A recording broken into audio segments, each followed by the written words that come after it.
For joining us today for a very important topic and a very important issue to talk about. We're going to start with Kostas, if you can tell us a little bit about what you know. Give us a couple of minutes dissertation on what you know, what you believe the problems are. Well, in the East Med is definitely a hotbed of action. From my side, covering energy, there was a lot of developments in the East Med, especially with drilling offshore Cyprus. And it has been a lot of tension between Cyprus, for obvious reasons, and Turkey. Turkey had been challenging Cyprus's rights to drill off its exclusive economic zone. But I mean, that has been a long-term issue. But recently, there's been a lot more action going on, especially concerning Libya and the whole region. There's a lot of instability and a lot of tension. Now with France has also, in the EU have been very, very involved.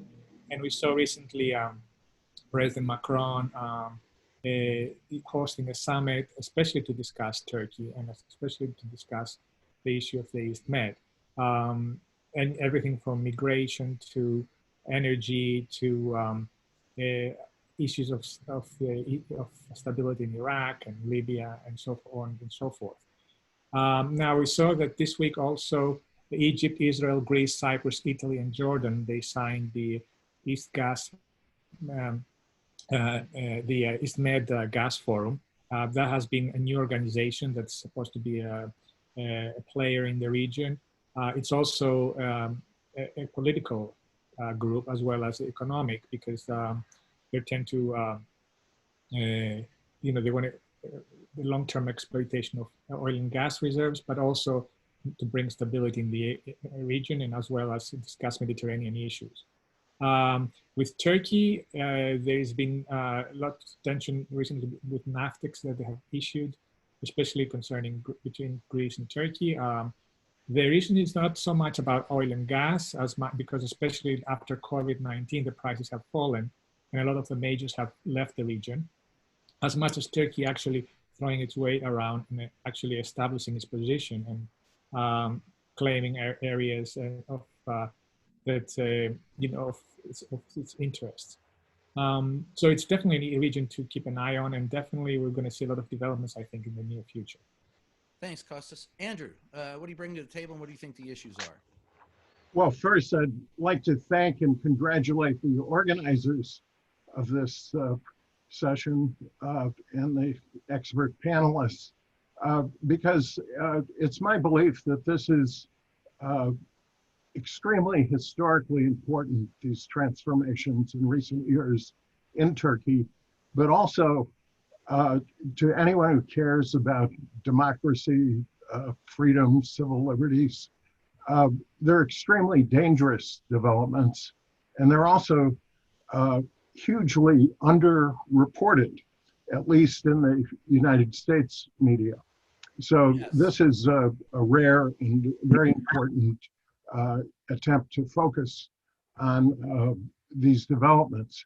Now they're personified in the evolution of the current leader of Turkey from someone who was imprisoned about a little over 20 years ago because of his views that Turkey made a fundamental mistake in the 1900s when it became a parliamentary democracy under the Ottoman Empire.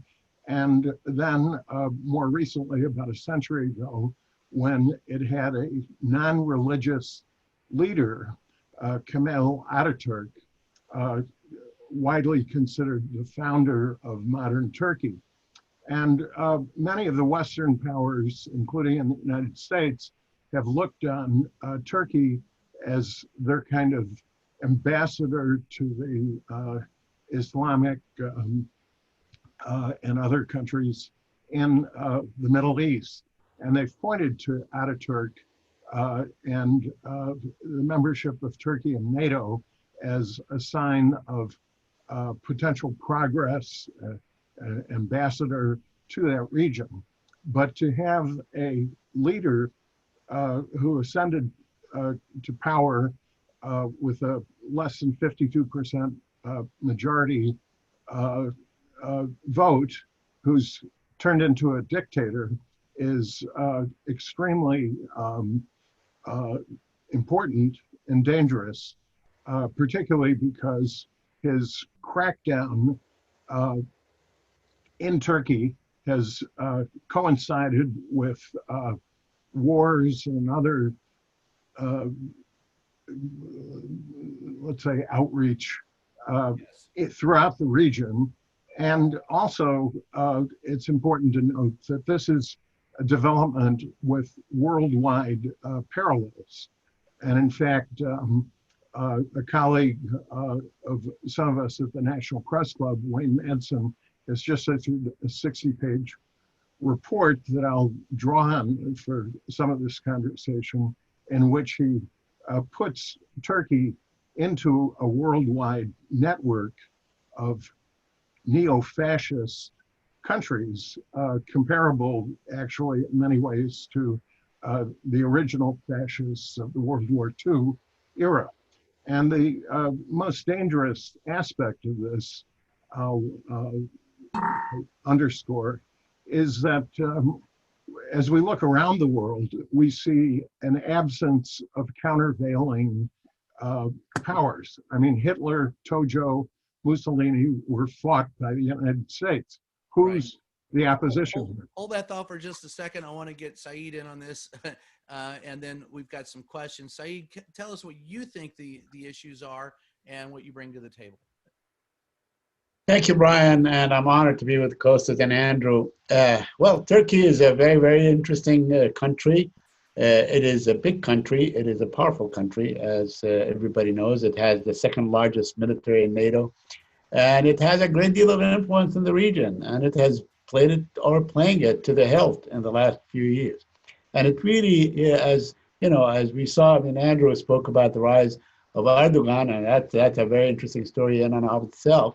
I mean, and he's been really the face of Turkey ever since then, ever since the creation of the Justice and Development Party. You cannot escape him.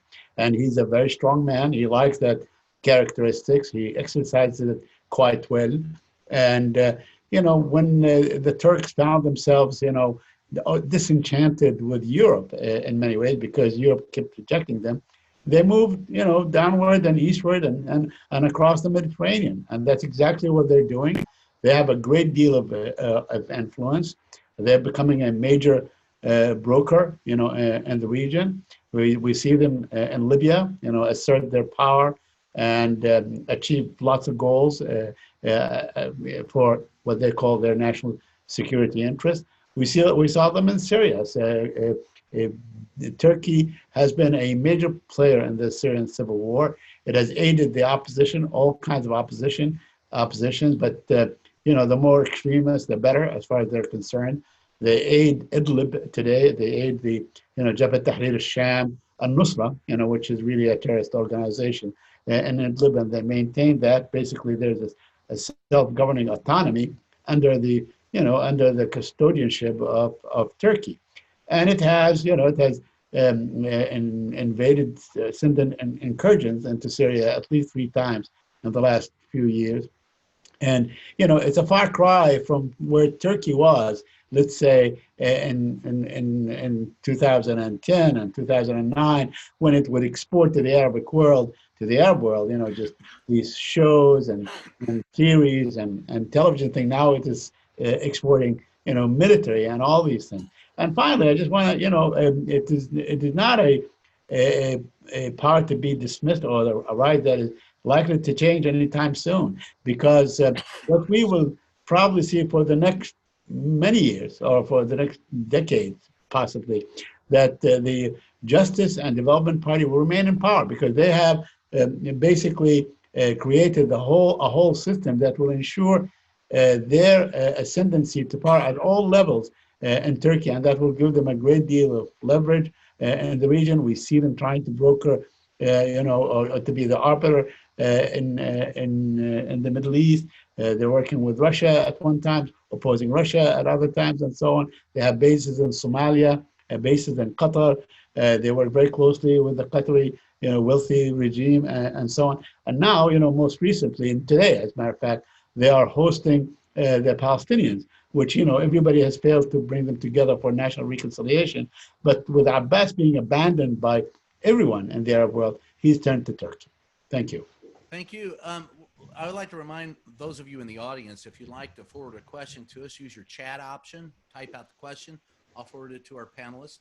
I'm going to start out now with a very simple question, and I guess this goes back to the beat that I cover, which is the White House, and having covered the arrival of Turkey's strongman to the United States earlier. There was some protesting and of the sort out front of the Turkish embassy and Turkish residents. The question from this point of view, and to each one of you, I'd like you to consider it, is the United States helping to facilitate a more peaceful Turkey, or do you think that the United States is exacerbating the problems in the Middle East through Turkey?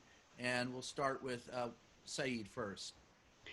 Well, thank you, Brian. I think that the U.S. policy toward Turkey has been, quite confused, because on the one hand, we see these strong statements coming from Congress for sure, but also from the administration from time to time. But then we saw what we saw last year, with the U.S. withdrawing and then agreeing to the Turkish incursion into Syria and all this. So it is basically, it's not a very steady kind of approach. I think that Mr. Trump for sure admires strong men, and he probably admires Erdogan. He considers him to be a friend, despite many differences and probably conflicting national interest issues for both countries and so on. Erdogan, for instance, took advantage of the attempted coup in 2016 to consolidate his power, to basically, crush many of the freedoms that were enjoyed by the press, the public, and so on, the right to assemble, the right to form parties, and so on. So what we see today is less and less. Turkey is, Mr. Erdogan runs the country in a very authoritarian fashion. We see that the freedom of the press, for instance, is diminishing. Democratic values are, talking about Turkey, not lost the US, over. right? I don't want to take too long, but I'm saying that definitely the U.S. Turkish relationship today, from the U.S. perspective, U.S. policy is quite confusing. Okay, Andrew, what's your response? Do you think that the U.S. is helping or hurting efforts for peace in the region? Well, we have a confused policy, as just mentioned, and partly because the U.S. has multiple agendas, but they're filtered through the White House by and large. And so we have to look at what are the White House's interests as perhaps the leading force. Now, I'll touch on two aspects of that. One, when Erdogan came to the United States several years ago, his security force beat up viciously protesters. I was there for that. DC police did virtually nothing. And as part of this confused evolution, a lot of people thought, well, the US can't permit thugs working for a foreign leader to come in and beat up people viciously in Washington. But nothing was done, really.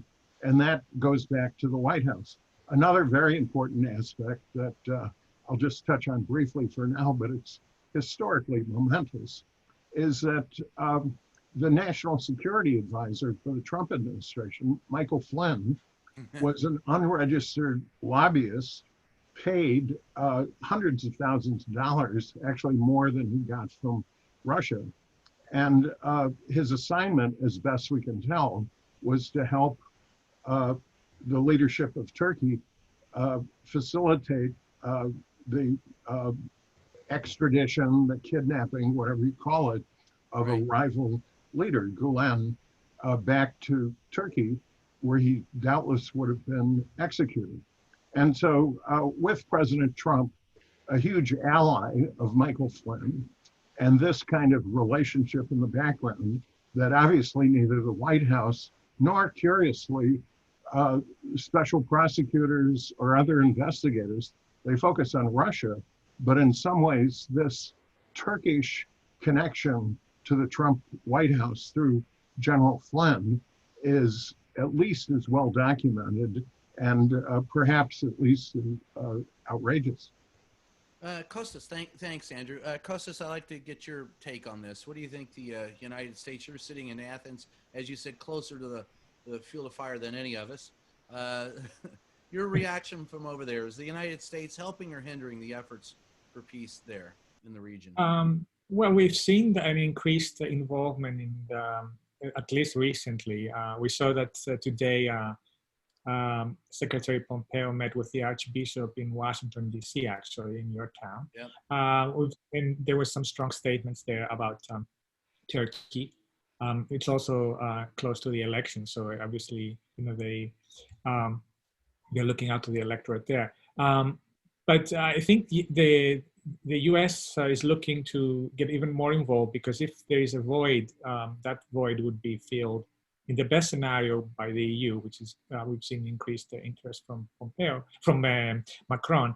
But in the worst case scenario would be Russia and Turkey, and we've seen that Russia had provided the S-400 to Turkey, to the U.S. discontent. And we've seen that Russia is looking to getting more involved in Libya and in Iraq. So definitely the U.S. has a lot of interest also in the energy sector, as you know, ExxonMobil is very involved in this Mediterranean, and they have a major contract there, and they just withdrew just before, temporarily, just paused activity due to the low oil prices. So I think that recently the U.S. is becoming more involved, and we'll see this administration, the next administration is going to do. I'm going to stay with you for a second, Kostas, and with this next question. Since you are there, I'll give you the first whack at this. Do you think Turkey will sabotage the Abraham Accord and Middle East peace plan that President Trump recently announced? Kostas, to you first. Yeah, I don't think that. Openly they will do anything. I think that they might try to undermine it, but I think this is a major breakthrough in the region, and they're very strong allies. And I don't think that, at least in the short term, Turkey would try to derail it, at least openly. But it definitely, it might be something in the back of their policy. Saeed, what do you think? Well, that's a very interesting question. I mean, to begin with, Turkey has had a great deal of animosity with the UAE all along, because they accuse them of being party to the coup in 2016.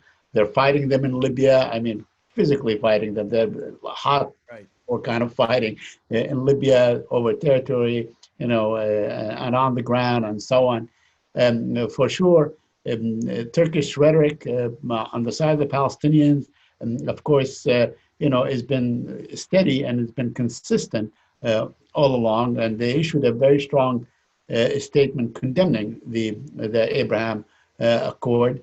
And there is a great deal of resonance right across the Arab world. I mean, the governments of the UAE or Bahrain may have signed a deal with Israel, or normalized with Israel and so on, and with the United States. But Turkey looks to the public.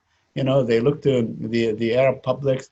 They feel that they have a great deal of influence on this Arab public. They feel they have a great deal of influence on Sunni Muslims. They are now they feel that they are the leaders of Sunni Islam, replacing the Saudis, who they can point to them as being on the side of the Americans and the Israelis and all this. So yes, it will have definitely, as we saw, as I mentioned earlier, Brian, today they are hosting talks among Palestinians, and simply the Palestinians went to Turkey because they feel that they have been abandoned by the Arab countries. So yes, they do have a great deal of influence in that realm. Andrew, I'll bring you in and ask you if you can take it a step further. Not only do you think will they sabotage it, but do you think that Turkey if you do think they'll sabotage it, do you think that Turkey will try to implement its own peace accords? Basically, I confer with the others, but to address your question, I think that because there are ostensibly elections still in Turkey, it's a more complicated situation than with the other kind of monarchies. So I think they'll have a kind of dual strategy where they will not try not to offend the other kind of feudal or monarchical powers, particularly as long as the Trump administration is in power. But they'll be concurrently working under the radar to maintain, as was pointed out, relations with the Muslim street to the extent that they can. And that would help them, Erdogan, with both elections, but also just general regional support. So I think it'll be a two-tier strategy: publicly not rock the boat, but to prepare underneath to be somewhat in opposition if it comes to that. I'm going to stay with you for the next question. And before I ask it, I'd like to remind members of the audience, if you do have a question, please put it in the chat column. I'll be happy to ask it as it comes to us. We have one now from Ram Sastry. And I'll start with you, Andrew. Can NATO do anything at all to discipline Turkey? Well, they've had many harsh words over the other than harsh words. It's a tense game that ultimately NATO is not winning because they've had threats, harsh words, but ultimately they do not want to lose that connection. So I'm sure that there are more things that could be done, particularly if Congress asserted itself more, but without White House support and more active support from NATO to take things to a new level, I don't see much changing. Well, okay, thanks. And Kostas, let's go to you for that. Do you think that NATO can do anything to discipline Turkey other than harsh words? Yeah. I mean, Greece and Turkey are both members of NATO, so in that respect, it's difficult for NATO to decide to have to, to keep reminding Turkey that that there has to be good neighborly relations and good relations between the NATO and the members.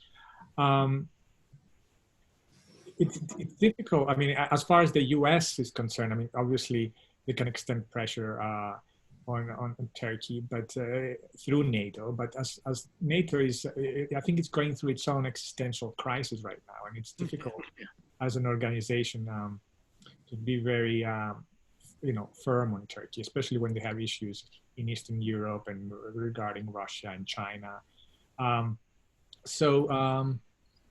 Yeah, I mean, but do you forget the EU in this equation? I mean, we've seen an increased action. You think well, let me interrupt you there. That you think the EU could put economic pressure on Turkey that perhaps that NATO and the U.S. wouldn't be successful with? Well, we've seen that they have already approved the list of sanctions on Turkey. The problem with the EU is that they are very reliant on Turkey in terms of the migration issue. I mean, there are a lot of immigrants now temporarily in Turkey. There is an EU-Turkey agreement that has been working, and we've seen that Turkey, to some extent, has shown that it's willing to use the immigration problem as a level of pressure on the EU. At the same time, also a lot of European companies have a big interest in Turkey as well. So, but definitely as a tool, the sanctions are there, and definitely both sides are reliant on each other. They do, the EU is a major market for Turkey, and vice versa. Okay, so let me ask you the same thing, Saeed. Do you think that NATO can do anything, or do you think, as Kostas was pointing out, that perhaps it's up to the EU and economic partners like the U.S. to apply pressure to Turkey? And can any of it be successful with the people that are in power in Turkey? Well, as Costas mentioned, I mean, there are a lot of tensions between Turkey and Greece, both members of NATO. There was, there was a war in the past and so on. So potentially it could flare up, although no one in NATO or outside of NATO would like to see that happen. I don't think it's going to happen. It will exacerbate tensions. Tensions will be exacerbated, especially if not, the maritime situation is not worked out. But look, NATO, I mean, Turkey sees itself as a major power broker within NATO. I mean, they see themselves as the second largest military. They're contributing a great deal. They seem that they really hold sort of leverage on their side. They see themselves as kind of like, don't they kind of see themselves as being, it's not that NATO would enforce them, they're enforcing NATO. Exactly. They see themselves in that perspective. There are sanctions, and there are, that the EU can definitely impose on Turkey, but they're not much, because Turkey has a number 17th economically in the world. It sees itself as a powerful country that has powerful allies, not allies, but trade partners. Let's say China and Russia, and they're potentially Africa. And of course the Arab countries and so on. So they say, look, we can leave you, and if we leave you, NATO will collapse. Look at all the rhetoric coming out of the White House. That is not helping the situation in any way. I mean, what we heard this White House, or this President Trump, say of NATO and about NATO is definitely not encouraging for the member countries to impose any kind of punishments or sanctions on Turkey. I'm going to stay with you for this next question. It's been asked by, I've got 3 different people who've asked it, so I figure we should probably deal with the issue. How can we build a coalition of Hindu Druze and other victims around the world to counter the Sunni Ottoman jihadists? That's actually been asked by three different people. Saeed, I'll start with you. Can there be, and should there be, a coalition? Well, I mean, we don't want to exaggerate that Ottomanizations or the quest to sort of replace the Ottoman Empire, although probably there are some within the Justice and Development Party might feel that way. They feel that they are the natural heirs to the Ottoman Empire that controlled all the Arab countries and all parts of Europe and so on. So there may be some sort of nostalgia there, but I don't think that will work. Having said this, I think that Turkey needs to be held back, needs to be stopped. They have because the Syrian regime was not well liked by Europe and other countries, and they allowed Turkey really to do and sort of spawn all these jihadist movements and ferry them into Syria, as we have seen them, and that gave it a great deal of influence. There ought to be some measures that can be, I don't know whether they can be taken or not. Let's say in Syria, I know a great deal about Syria. I think that Russia and the Russian presence in Syria held back the Turks. If they were not there, I think the Turks would probably be today, controlling a great deal of Syria. They would have had a lot of proxies that are controlling Syria. Andrew, I'll kick it over to you. Can we, or should we build a coalition of victims to counter the Sunni Ottoman jihadists? Well, I think it would be most effective, and I agree with the premise, but not the language. I think to build a coalition against something is limiting. I think to think of it more as a coalition to protect minority rights, religious rights, ethnic rights, in a more democratic framework is a better way to look at it. Now, it may have to be accompanied by tough decisions, but I believe that one is not going to really get anywhere by talking about a coalition against the powers of a NATO ally for the reasons previously mentioned. And by the way, there are largely untapped resources in this area. For example, many of the conservative Christian coalition voters and thinkers in the United States are very concerned about the rights of Christians in places like Syria and Iraq that have been, I wouldn't say decimated, it's worse than that, destroyed by our encouragement of Turkey and its allies to overthrow Assad. So that's just one example. Kostas, what do you think? I agree with Andrew that a coalition for is better than a coalition against in this case. And I think that trying to bring in stability in the region by finding the forces that actually can contribute it instead of, opposing, I think that would be more of a long-term solution. Let me stay with you, Kostas, and I'll ask all of you guys this. How much responsibility does the United States have to play in the problems that are ongoing in that region? Our current administration and previous administrations, is there something in our foreign policy that has been conducted poorly or wrong that has contributed to the problems there? Kostas, you. I think, definitely the U.S. has been blamed in a lot about its involvement in, in Iraq and Libya and in the Middle East in general. I think it's not that simple. In terms of, of the dynamic in the region. I think that the U.S. definitely is looking out for its own interests, and sometimes, allies have become foes. We've seen this very clearly in Libya, and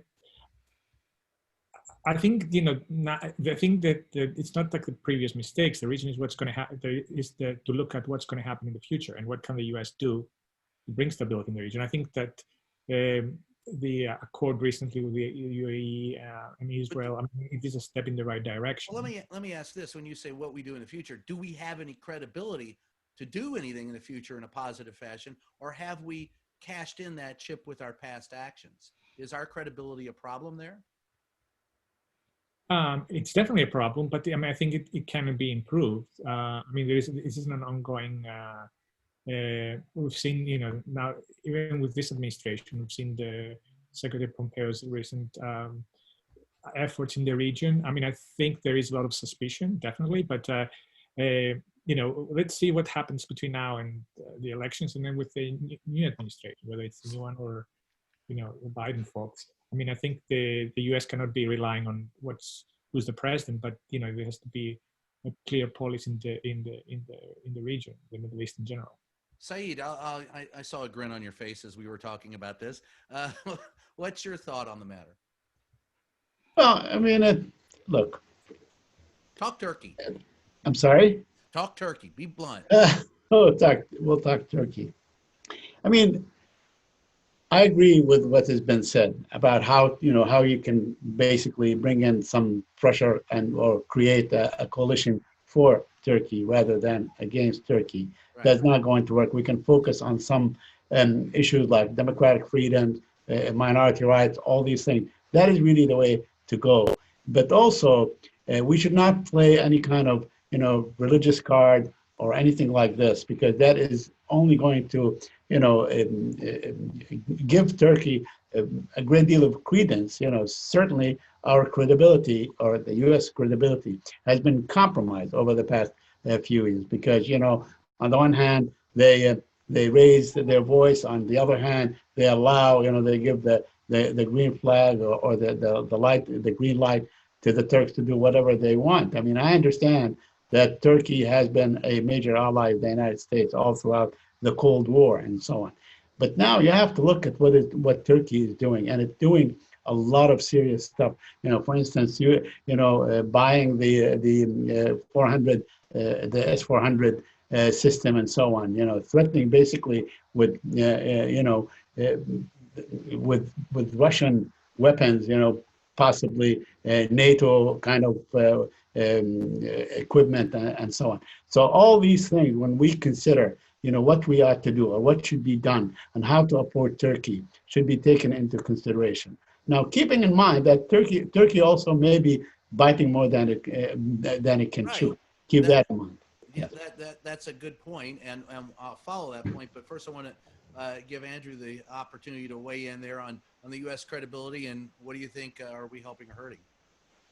Well, going back to the original question slightly, what's the responsibility of the U.S.? Right. I think we have a huge responsibility, but in terms of the future, we should only exercise that responsibility by an honest confrontation, which is minimal so far, of the U.S. role in destabilizing the region. And I'm specifically thinking of actions involving Turkey. One was the effort to overthrow the Assad government, and also previously the Libyan government. And the American public and its leaders have not been forthcoming about the degree of our involvement in that. And I'll just cite briefly, I think it's a sophisticated audience, so I can do it briefly. Benghazi. We had all these hearings and all this talk about Benghazi, but very few people wanted to get into what was really involved. And it's my belief, and a senior congressman, Frank Wolf, was virtually the only member of Congress to articulate this, is that we were trying to overthrow Assad using Benghazi as an arms transit point. And nobody wants to get into that, but it's fundamental to understanding. Pardon me? You could do a whole show on that. Well, you could, but part of the point is neither the Democrats wanted to get into it because, there's this whiff, we don't overthrow governments in that kind of rough way, but the Republicans didn't want to get into it. Tell that to Iran. Yeah.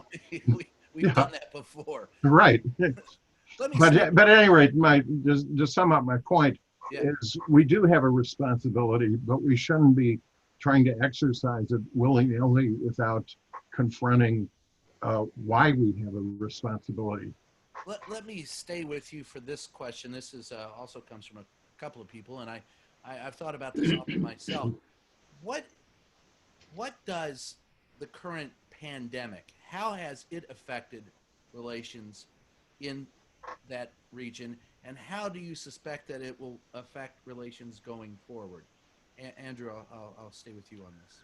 Well, as an overview, I think it's helped keep the peace to some extent. It's strange to say because it's a horrible ailment and danger, but I try to monitor northern Syria pretty closely, the battle lines. I will say, since we're partly talking about undercovering the news, I find it amazing that daily battle maps are available in various foreign media, and they help you understand what's going on in Syria, but the US media almost never prints the maps and how they change. And I noticed— Well, if you want to get into that's a whole show in and of itself as well. What's wrong with the US media? Well, exactly. I wrote a book about that 30 years ago. Yeah. To conclude the point, there's been very little change. There's skirmishes, occasional bombs launched, but very little change in the last 8 or 9 months in northern Syria, particularly in the western part near Turkey. And I ascribe that perhaps to fears that of COVID, because you don't want COVID breaking loose in the military or in refugee camps. Kostas, what do you think? Is pandemic? I was about to jump right in because what Andrew mentioned about the maps. This is even the Turkey-Libya Accord. I mean, it's nothing new. I was in the meetings with Turkish ambassador and correspondents, and even like several months before the accord was signed, they were showing us maps of and how Turkey views its influence in the region, and how it views its actually exclusive economic zones. And so clearly, I mean, this is not, Turkey has a long-term game. And I think that Greece also has realized that. And now the government of Mr. Mitsotakis, Prime Minister Mitsotakis, we've seen that forward, and they signed the agreement with Italy, and they signed the agreement with Egypt for the limitation of sea borders, not confronting Turkey, but going ahead and doing their own agreements, in a way disputing the already kind of shaky Libya-Turkey agreement. So definitely there is a long-term game from, I mean, it's easy to and how does COVID play into that?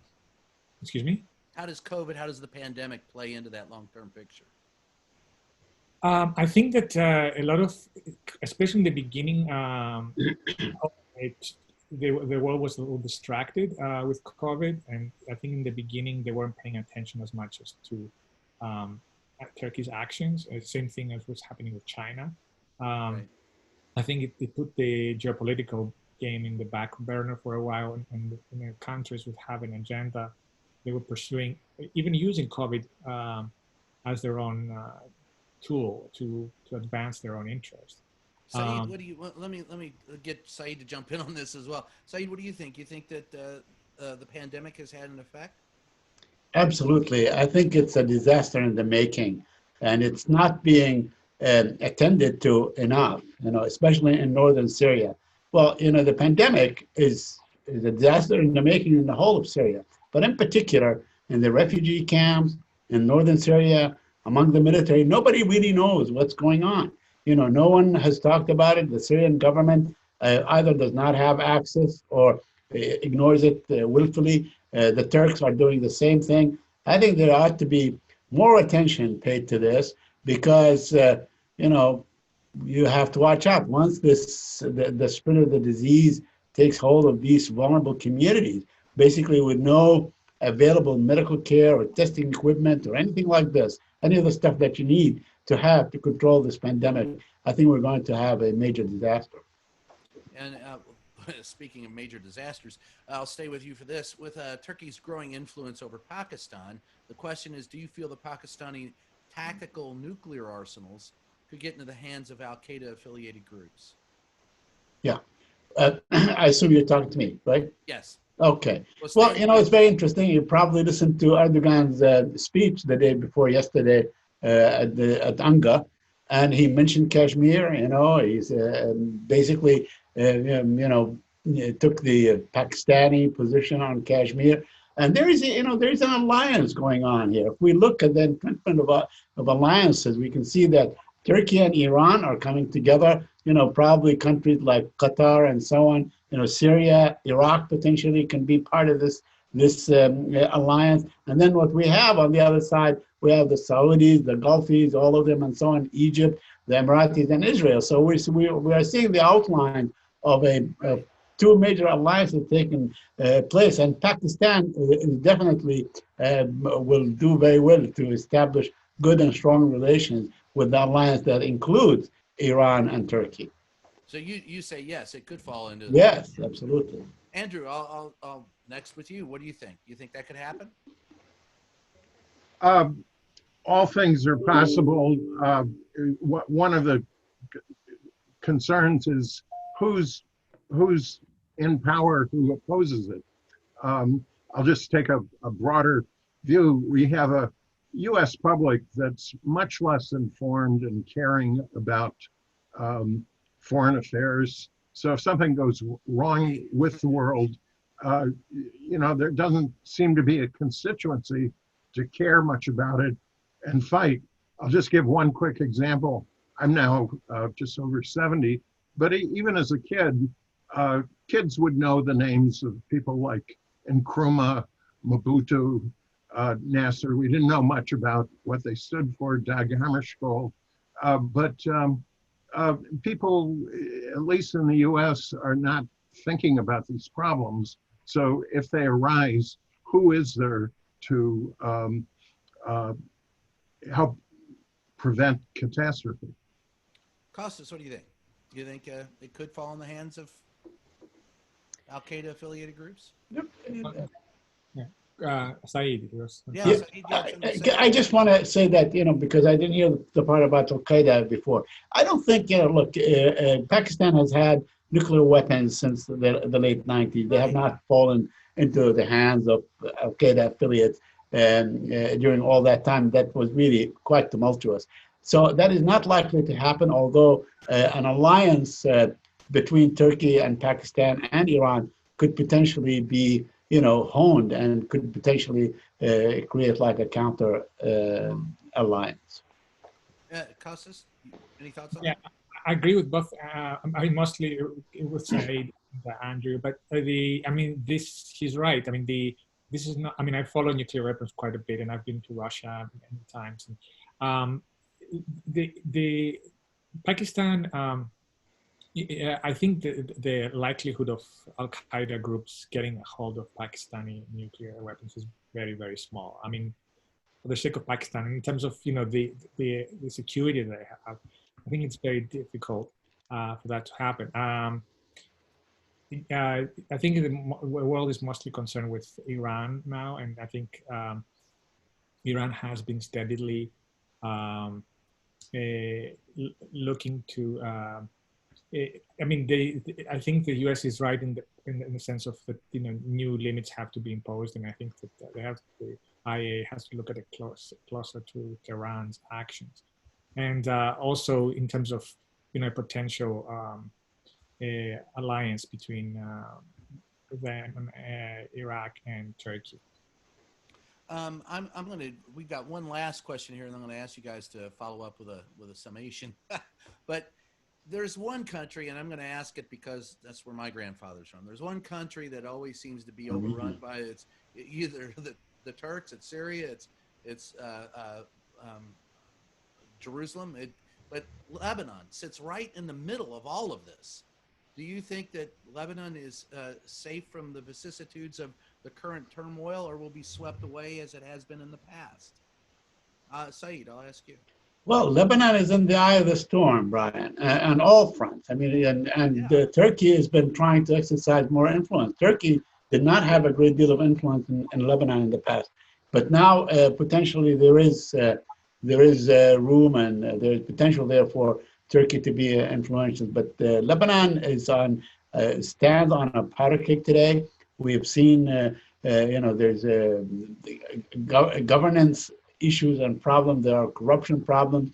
There are war issues and so on. There was an explosion the other day, probably caused by an Israeli bomb in southern Lebanon. So it is. This is a bomb waiting to explode. So yes, Lebanon is potentially a very, very dangerous place.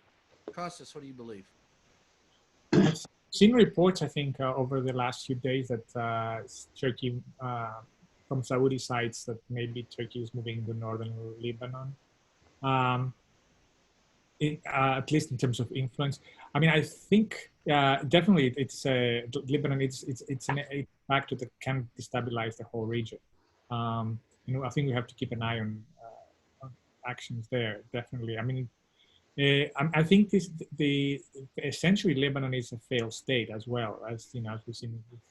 Unfortunately, I believe you're correct, and that's there's some really nice, beautiful people there. I still have family there, and they all say how it is a failed state. Andrew, what do you believe? Well, for the reasons mentioned, it's a very dangerous and difficult situation, particularly after the devastation from the explosions. But to offer two hopeful notes, partly in deference to our host, but also because I believe it. One is there are many forces that also are rooting for a successful Lebanon. They may not make themselves known, particularly in disaster aid, but this is a country with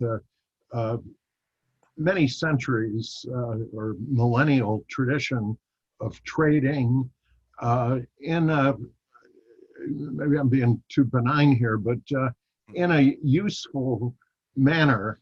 And Lebanese are known throughout the world as entrepreneurial people who are often provide glue to their communities by the resourcefulness. We're also funny, good looking, and a lot of fun to be around. But well, I haven't heard that part till now, but I'm with you.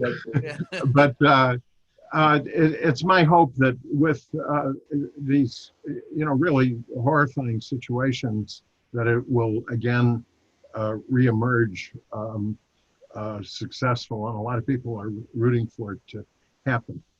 I'm going to ask you all one last final question, and if you can be as brief as possible, because we're running out of time.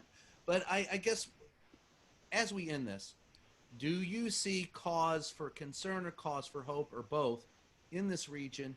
And what's your greatest hope for that region going forward? Kostas, I'll give you the first word on that. Yeah, I do see hope for the region. I think that, as Said mentioned earlier, even though there is tension between Greece and Turkey, everybody in Greece also thinks that there's not going to be a war between the two countries. I think I think that there is going to be tension. I think there's going to be discussions and